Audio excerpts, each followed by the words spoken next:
Okay. Once again, my name is Andrew Choi, the Acting Planning Program Manager with the Department of Planning and Homelands. And thank you once again for joining us tonight on a beneficiary consultation meeting for the draft environmental assessment for the redevelopment of the Isenberg property in Mo'ili'ili on the island of Oahu. With me tonight from the department, I have Daryl Ng, who is the project manager for the department in the redevelopment. I have administrator for the land management division, Kahana Albino. I have the information and community relations officer for the department, Cedric Dwart. Also from the planning office is Perlene Fukuba, who is the Oahu liaison. And then also with us this evening is Kaloa Robinson from Stanford Car Development, LLC. So I'm gonna share my screen real quickly and we'll get started.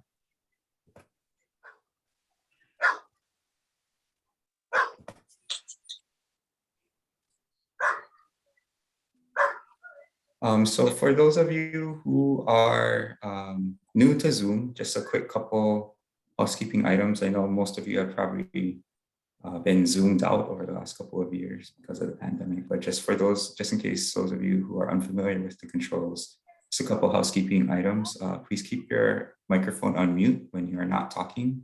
This helps to eliminate unwanted background noise like other people in your homes, the TV, or your neighbor's dog.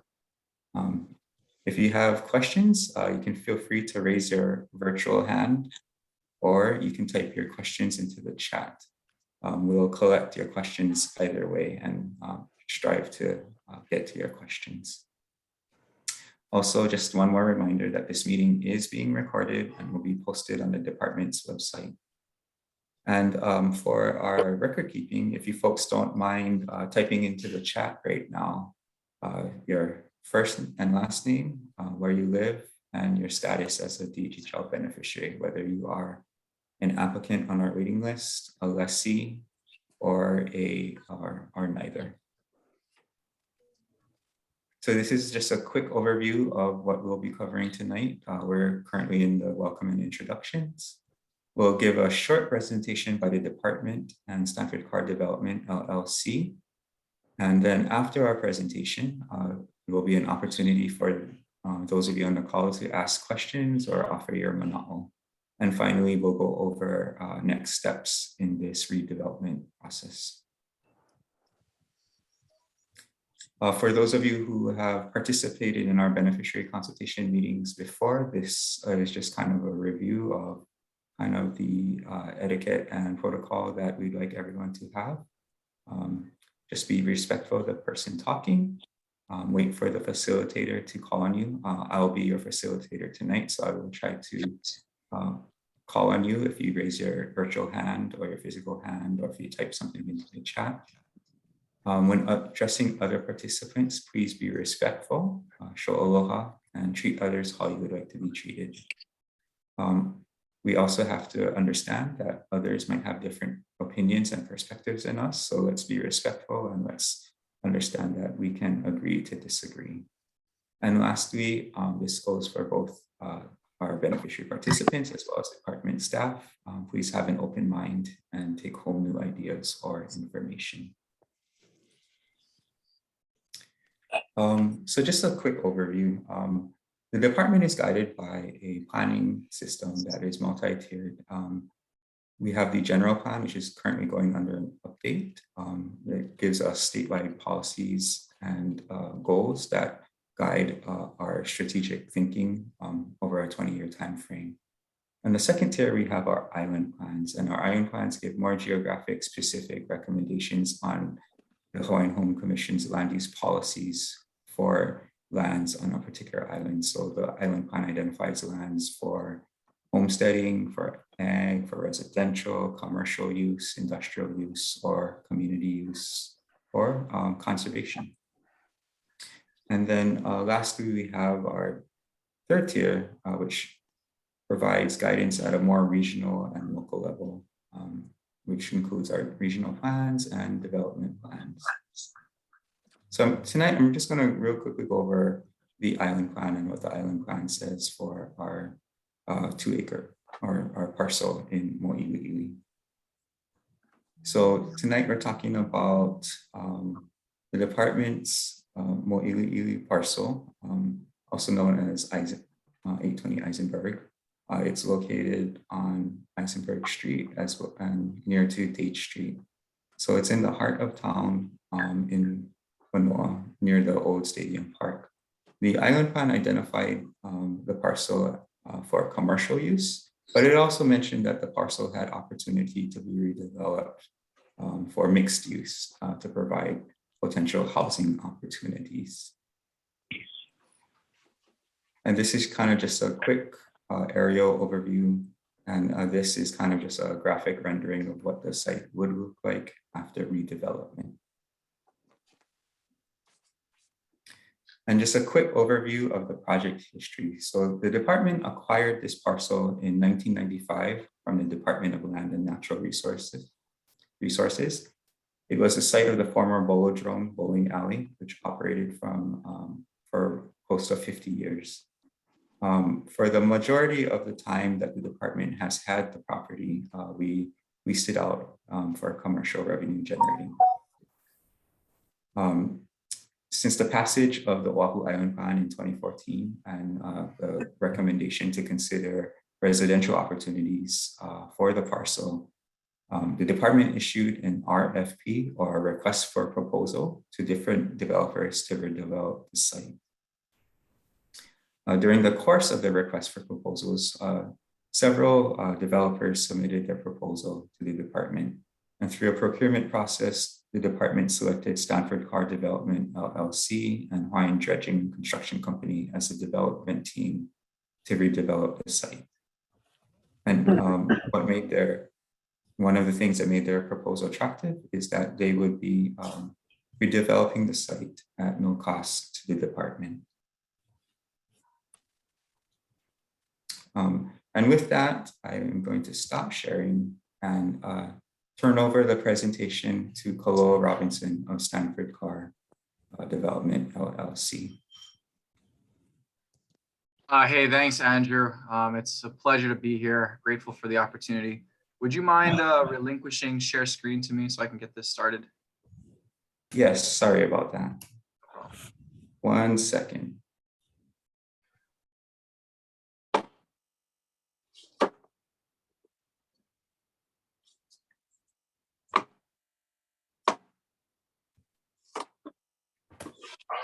Go ahead. Can you do it? Yeah.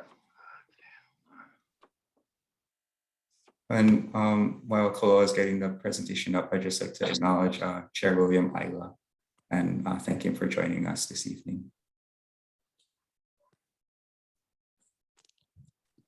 Mahalo, Andrew. Hi, Chair. Good evening. Okay. Thanks again, Andrew. On behalf of Stanford Car and Stanford Car Development, thank you very much to the Department of Hawaiian Homelands for the opportunity to speak tonight. We're very grateful. We were extremely excited a couple years ago to have been notified that we were indeed the successful offer, and have been working basically throughout the pandemic to put our plans together, prepare the requisite studies, design, et cetera, to get to the point where we are. And I'm happy to tour virtually those on the call through the project. So first of all, the project is about 80,000 square feet of land on Isenberg, where the old Bolodrome currently sits. We plan on redeveloping the site into 4 structures that overall consist of about 300 parking stalls and 278 residential units, along with 4 retail spaces for future uses to be determined. Let me briefly introduce you to those components. Arising out of the Eva side of the property is a 23-story, 271 unit tower consisting of studios, one bedrooms, 2 bedrooms, and 3 bedrooms. We oriented this building, Malcolm Mackay, to preserve as much of the Malcolm Mackay view planes as possible from King Street toward Waikiki and up Malka. And we set it further back in an attempt to create a more humanistic scale, so that we didn't have, like a 200-foot high-rise 20 feet away from the property line on Isenberg Street. In the center of the project, highlighted in gray, is our parking structure. It's 4 stories, 282 parking stalls, and we line that parking structure with a unique product that you can find a similar product type on our Halekuila Place project in Kaka'ako. These are our 2-story, 3-bedroom townhouses, also rentals, which line the parking structure against and overlook Stadium Park. And then along Isenberg Street, we are putting street front commercial, where we intend to lease these spaces to, it's still to be determined, but likely along the lines of community amenity. These would be things like a daytime lunch cafe, a market, something like a barber, etc. We have several retail spaces in the Halekuila Place project in Kaka'ako that I mentioned earlier. And our most recent tenant there is a boba tea establishment, which I'm told is really good. I'm not a boba tea guy myself, but I have it on good authority that it is quite good, and it's enjoyed by the community. And then on the Mackay side of the property, lining the border as you come in, we'll have a combination of retail and guest stalls. And then further on the Mackay side of the parking lot, Mackay side of the property, we're slating a community garden, play area, and a lawn with probably barbecue, etc. Let me,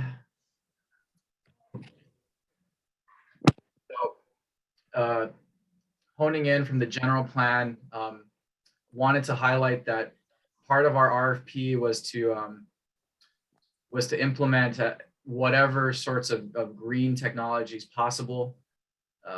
This picture is probably one of the best that highlights something we're engineering, which is a PV system on the rooftop of the parking structure to offset daytime electrical uses.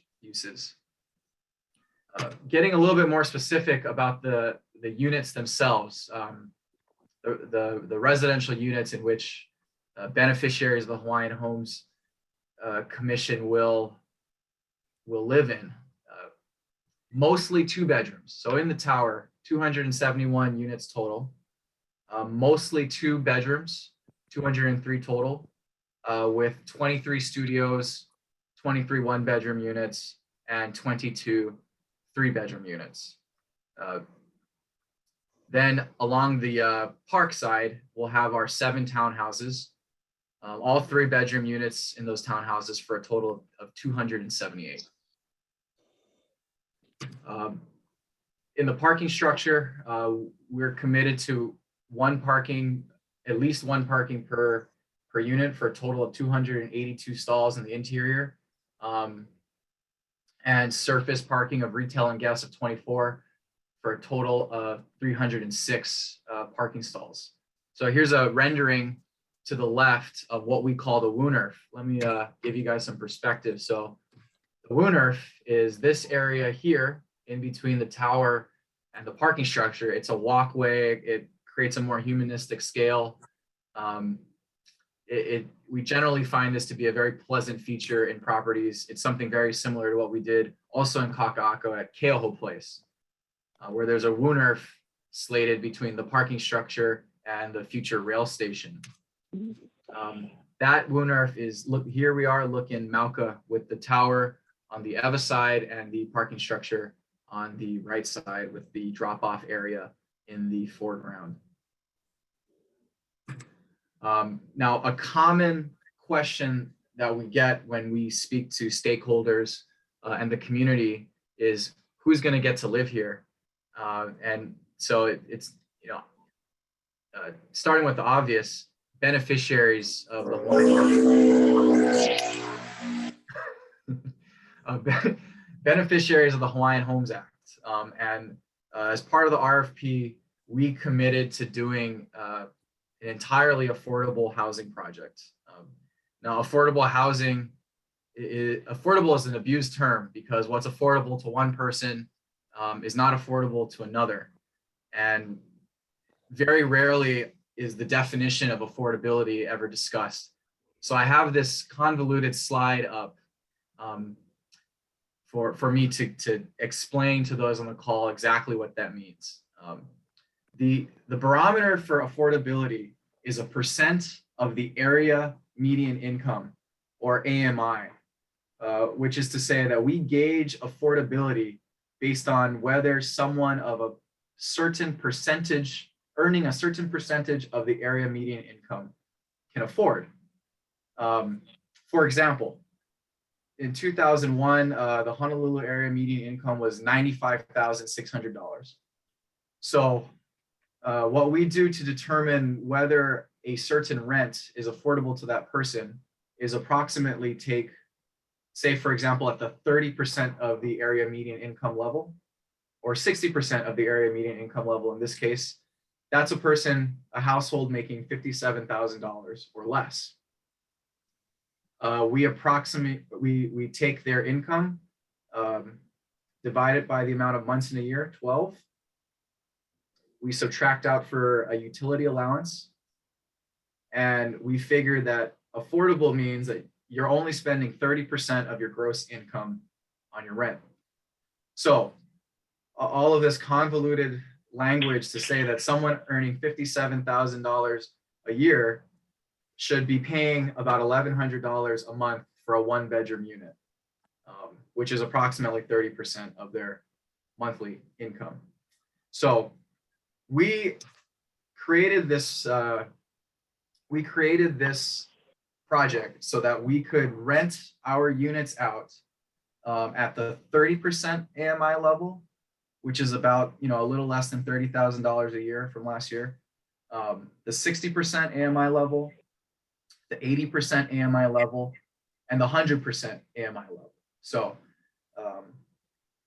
households earning up to about $100,000 a year were beneficiaries of the Hawaiian Homes Act, is who would get to rent there. And what that looks like based on 2021's area median income is between $543 a month for a studio and $2,686 for a 3-bedroom, including those townhouses, those 7 townhouses along the park side, in between the park and the parking structure.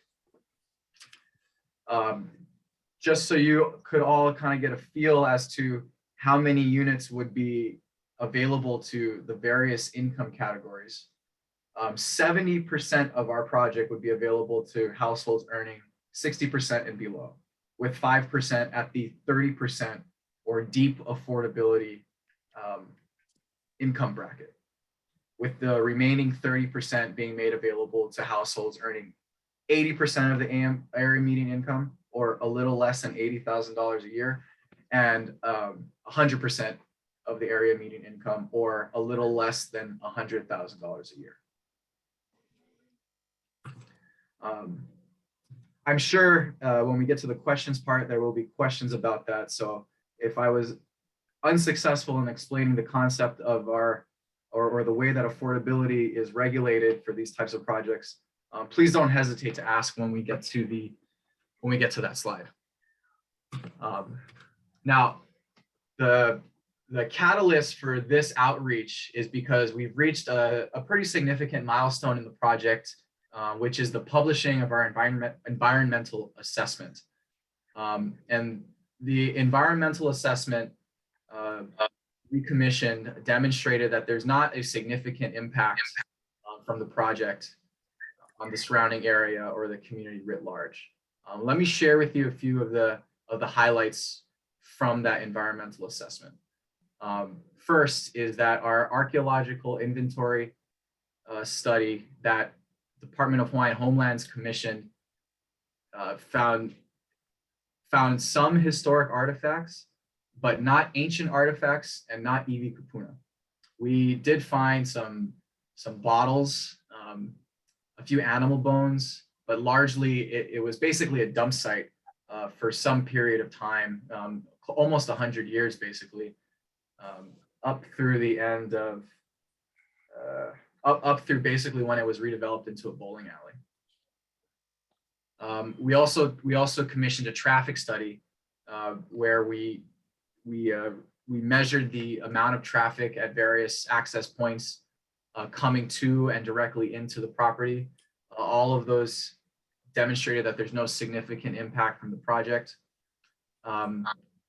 With these projects, we're very concerned about noise inside the units. So there are certain levels of noise within the unit that you have to design to.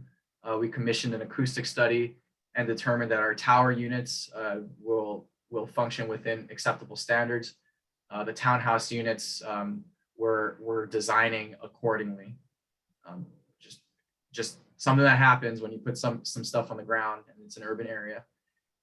And from a planning perspective, the project was not only consistent with DHHL's plan, but it basically fulfilled all of the objectives. And again, environmental impact is expected to be not significant.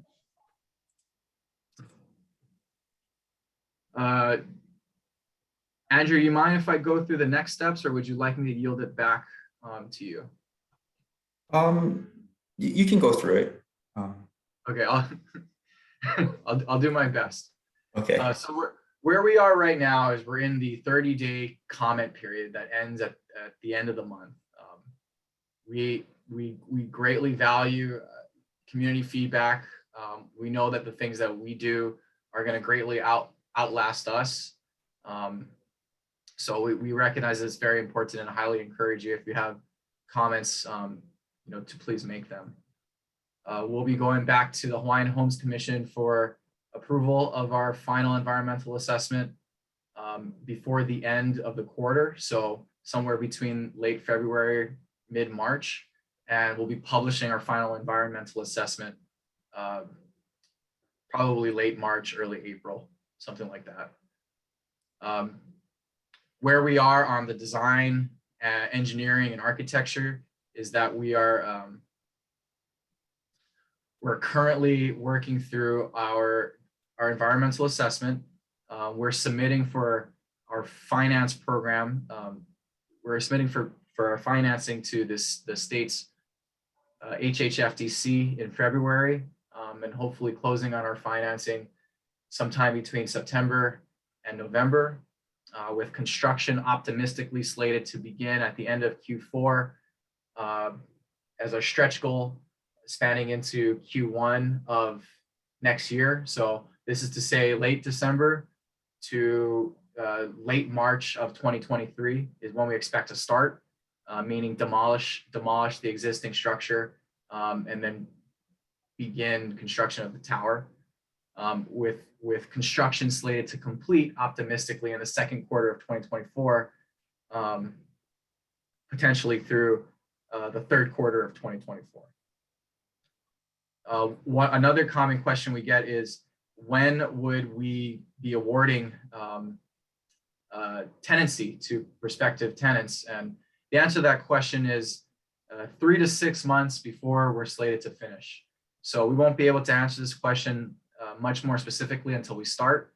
And then even then, we won't even be able to answer the question probably until a year or so into construction.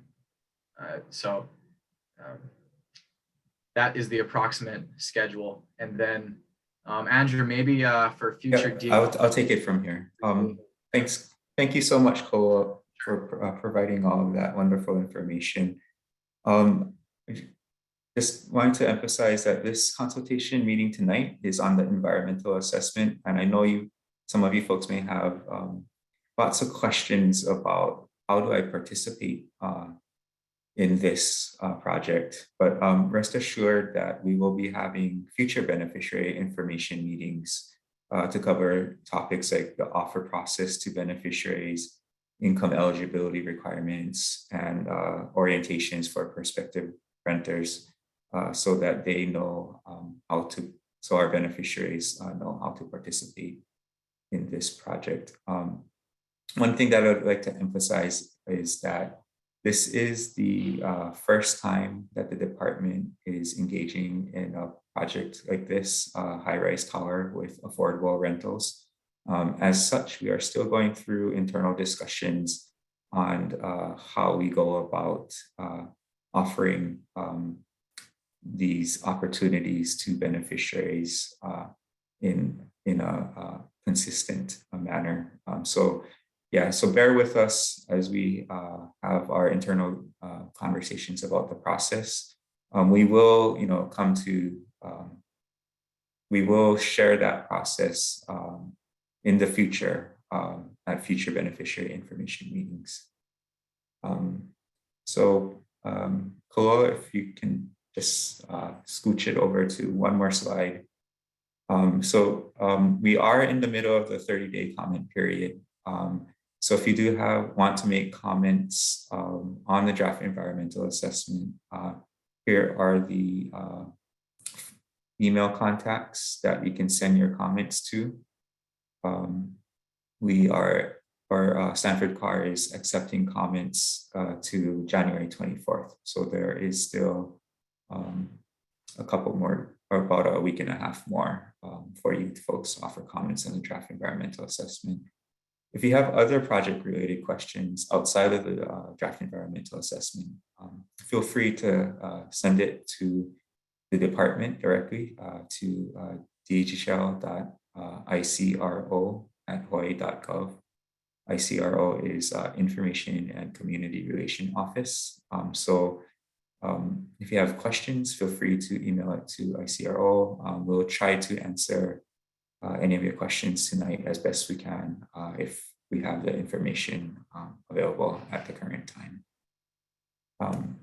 So with that, and Cedric just popped the website for this project in the chat. Thank you, Cedric.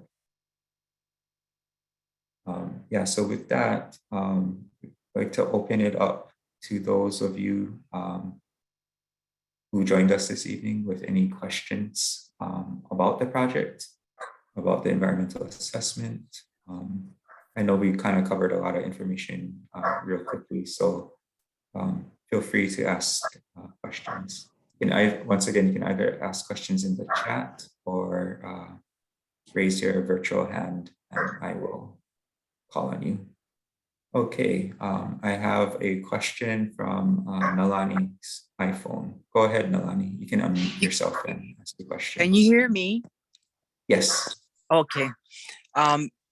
This project, is it only for Native Hawaiians who are working, or any, like, for instance, I'm on Social Security disability, and I don't know what the median income range, the percentage and whatnot that would happen with this. So how does that go about? Is it for only the ones that are working? And other DHHL staff, feel free to chime in. The eligibility, right now, the one eligibility requirement we have is that you need to be a Department of Hawaiian Homeland's beneficiary. We are cognizant of those on the waiting list, those that haven't received a homestead lease. But right now, the one criteria is that you need to be a DHHL beneficiary. Okay, I am one.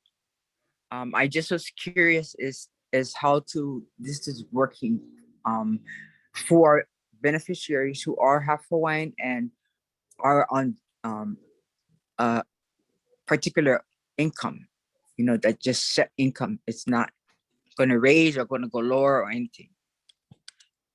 How would this percentage, when you say medium income, I tried to figure out what that meant, if it's for a yearly income or monthly income. that you folks are assessing this on? Kaloa, if you don't mind giving a little bit of information about the income requirements. No, not at all. Not at all. So, Nalani, yeah, it's taken me a while to get my arms wrapped around this as well. The state or most states define affordability as a percent of the median income. And the median is just the halfway point, meaning that half the people earn above, half the people earn below. So it's about $100,000 a year is the median, the midpoint Okay. in Hawaii. So if you're a beneficiary of the Hawaiian Homes Act and you earn below 100% of the median income. So in this case, if you earn below $100,000, you're qualified to apply to rent. Okay. Now, we will have certain units set aside for certain levels of affordability. So Okay. that means that if you're in the 100% AMI category, which means that you're earning between say $80,000 and $100,000 a year, we're not going to rent to you the 30% AMI unit. Only someone in the 30% or someone earning about $30,000 a year could rent the 30% AMI studio or one bedroom. So just to elaborate on that a little bit more, 70% of the projects will be made available to households earning 60% of the median income or less. So in 2021, if you earned less than about $60,000 a year, you qualified for 70% of the units in this project. Does that make sense? Yeah, I understand that now. And this rental, because my name is on the waiting list, is this just to rent, or is it going to be where if I go and rent there and my name gets taken off the list? I can answer that question. Okay. Because it is a rental and not a 99-year homestead lease. Okay. Those that are on the waiting list that participate in this rental program will keep their place on the waiting list. The waiting list is for a 99-year homestead lease and not for a rental. Okay. Okay, that was my question. Whoever is next. Okay, mahalo Nalani for your questions. I see in the chat, Kylie had a question. Who is covering CAM or CAM or maintenance fees? The renter or DHHL? Sorry, CAM is common area maintenance. Common area maintenance. It's neither. It's the developer. So we just charge the rent. And cost of maintenance is inclusive of the rent. Does that answer your question, Kylie?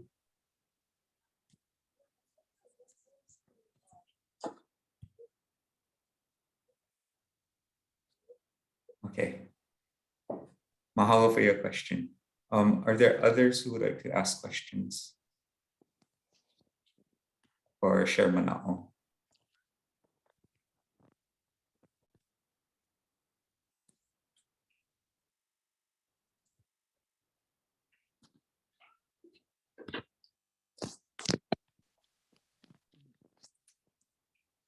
I also see there are those of you who joined us via phone.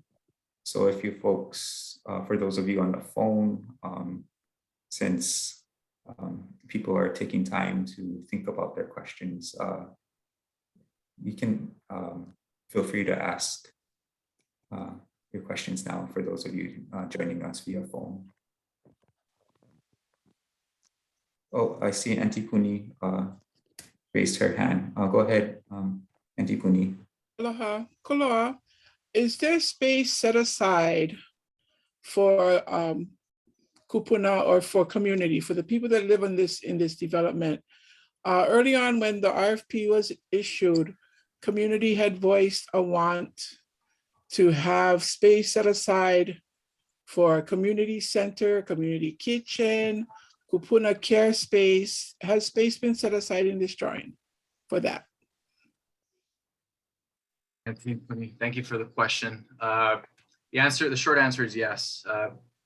This area over here is a flex area. We have it slated for community room. We have not consummated the exact uses of this particular area because, quite frankly, we don't know what the world's going to look like when we get to completing this. But let me share with you our kind of internal working ideas for this space. So we have a similar community room at our Kaka'ako rental high-rise called Halikuila Place, which we use as a flex room. I've seen it used for meetings with tenant meetings for anyone in the tower. I've seen it used for story time. Sometimes people just go in there just to read by themselves. So a fair amount of uses. It may be difficult to see. Let me try and zoom in here with my other drawing.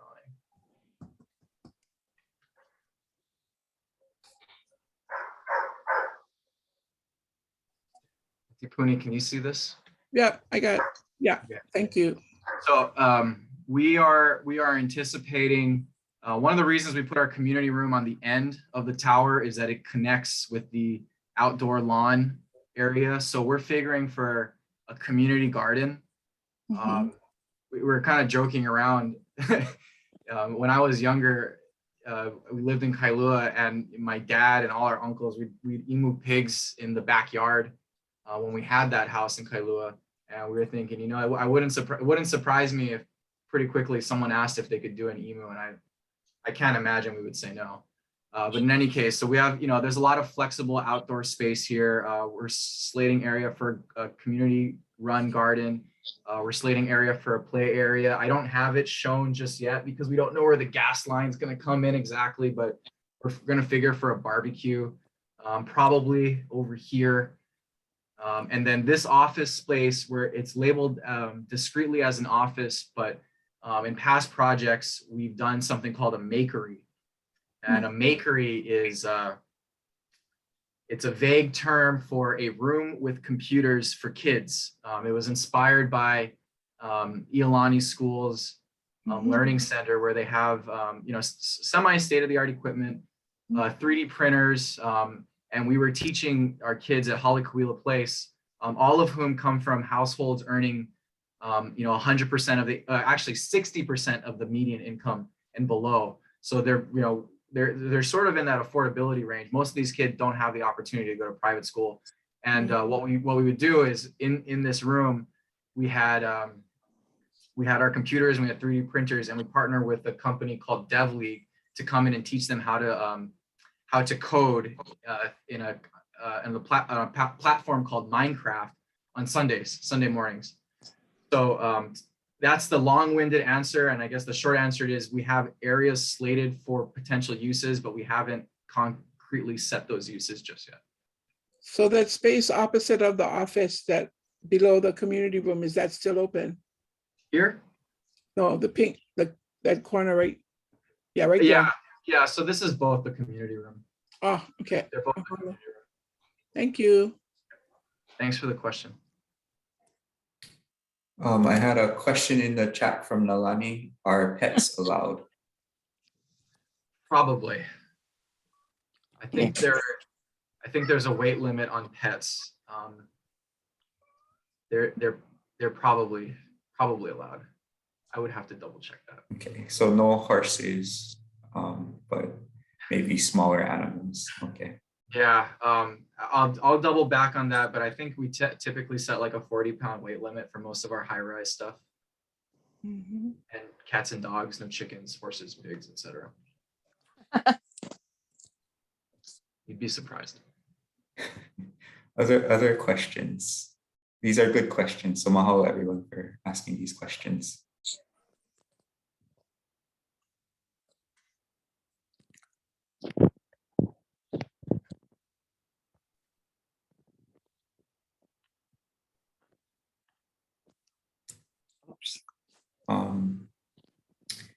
Seems like Kolo just gave such a good presentation that he answered most of everyone's questions.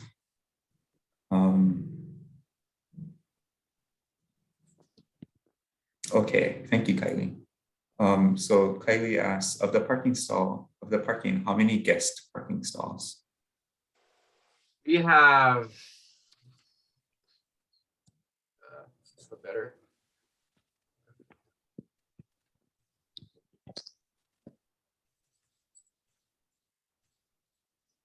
I can't get a. I don't have a good picture of it. Hold on, let me go back here. So this entire outdoor area is slated for a combination use of guest and retail. There are 24. Well, we're planning for 24, approximately 24 surface stalls. All of these would be available for guest or retail usage.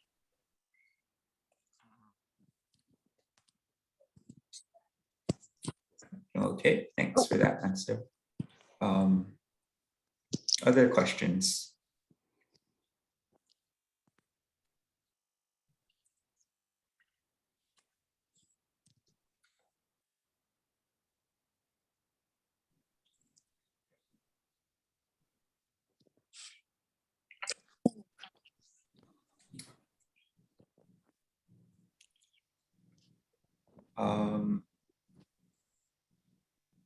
Don't feel free to ask. Don't be afraid.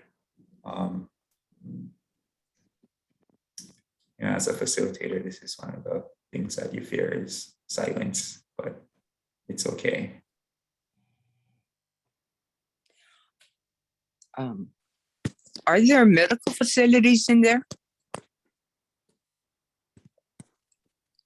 Thanks for the question, Melanie. So will there be medical facilities in the development? The answer is no. Okay.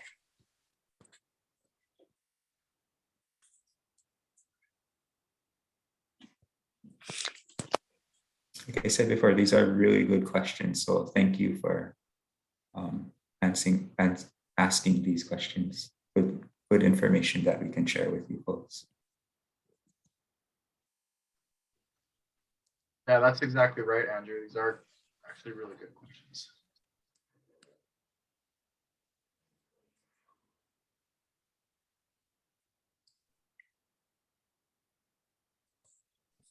Not in a rush, so if you want to just kind of let people simmer for a bit, I'm not perfectly happy to wait. Oops. Sorry. I'll put on mute for now because I'm trying to figure out this screen out. Okay. So, Colora, question. Could there be a clinic in a retail space? Like a urgent care or someplace where, in case people need to see someone, could that be a possibility? Is that Antipuni? Yes, that is a possibility. Let me share with you one of the challenges of putting retail in any given development. Unless they're like a big anchor tenant, like a Safeway or a Costco or a Macy's, it's almost impossible and usually not even beneficial to the development itself to nail down a tenant or any specific tenant. So we're purposely not offering this to any. We haven't gone out to the market. We haven't talked to our commercial brokers yet to see who's interested. Because we're not interested right now in committing to one use or the other.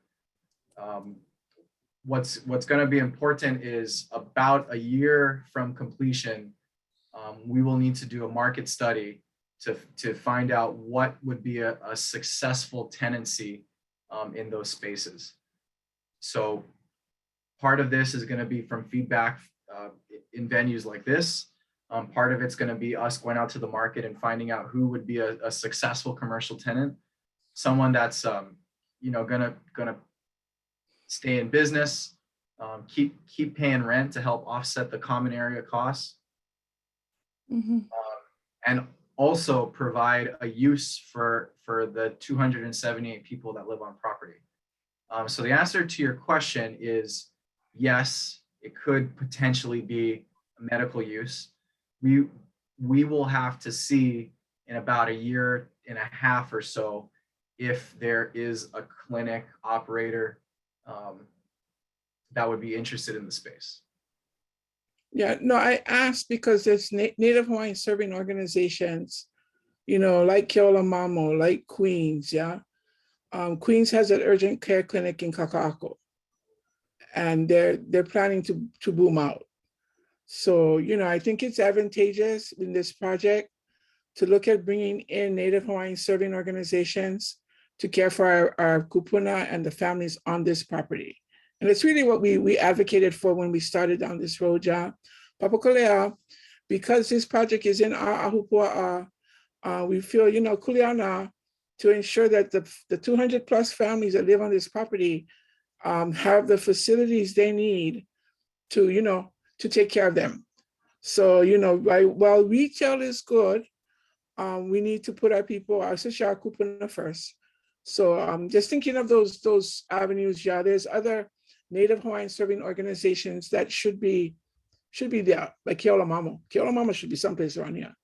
They're Native Hawaiian, you know, serving our health service organization. Somebody needs to be on site. That's Papakulea's mana'o from our conversation earlier. So yeah, so just food for thought. Just put them on a back burner. We're looking at it. That's healthy food for thought. Yeah. You wouldn't happen to have a list of people. Why do I feel like you have a notepad in front of you with 5 or 6 different ideas? Oh yeah. Yeah. No, mind emailing to 820 Sure. Isenberg@stanfordcar.com. Sure, we can share that. I don't have a problem. We just, you know, number one is our people on the site. Yeah. No, that's excellent, Manao. Thank you for sharing. Especially the If you wouldn't kupuna. mind emailing us a list of people you think would be good fits. Yeah, by all Andrew got means. my email. Andrew got my email. He'll give it to you. Okay. Thanks. So Auntie Kuni, you can email a list to me and I can share it with Kaloa. Sure. Okay, can do.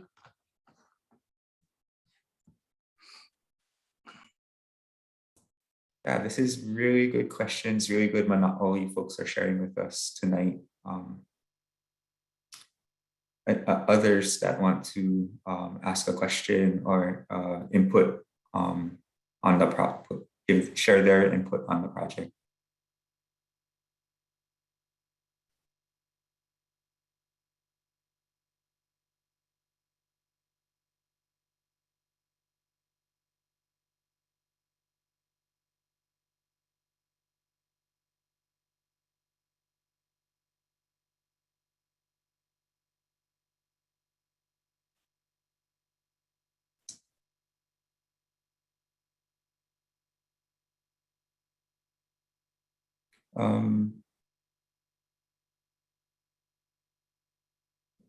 Well, I'll let you folks stew for a little bit more, maybe a minute or two, but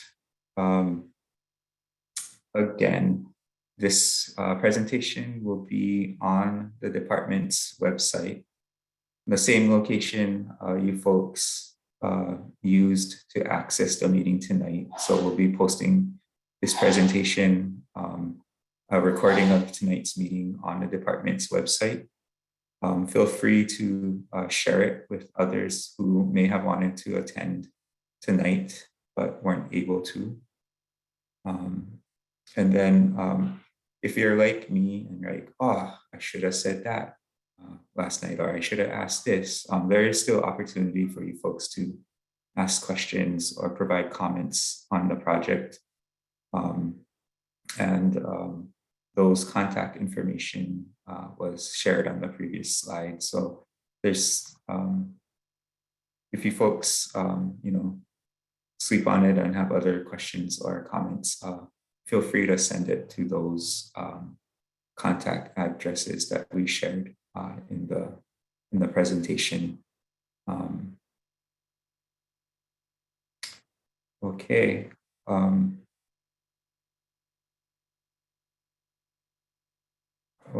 I see something in the chat. Hold on.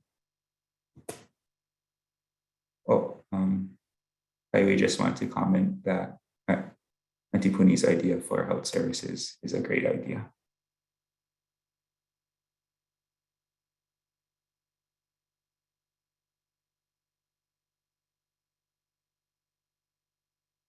Okay, I guess last call for questions or comments.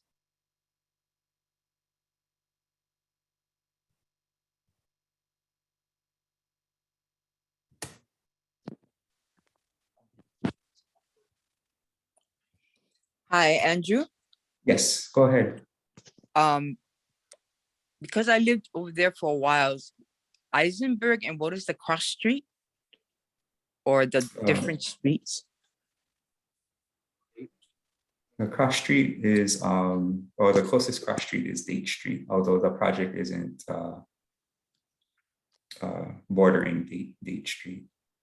Okay, got it. Thank you. Mhm.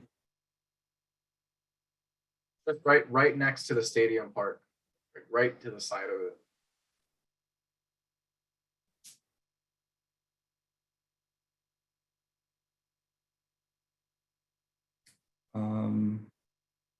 Oh, I just want to ask, Chair Ayla, do you have any closing comments or remarks? Thank you, Andrew. I just want to thank everybody who showed up tonight. Auntie Puni, good questions. This is our first attempt at a high-rise project like this, and it's our first attempt at a developer finance project like this. So if we're successful and we can find other properties, then we would be looking to this model to increase the number of units that become available. We understand that not all folks on the wait list are going to be able to get into a single family residential unit. So this is our attempt at introducing a product that covers a range of the financial capabilities of our beneficiaries. So I just wanted to say mahalo nui to everybody. Mahalo Kaloa and the staff. My pleasure, Chair. Thank you for having me. And aloha, everyone. Thank you for joining us this evening. We will be in touch with beneficiaries as this project moves forward. So, aloha, have a good evening. Hello, night. Aloha. Aloha.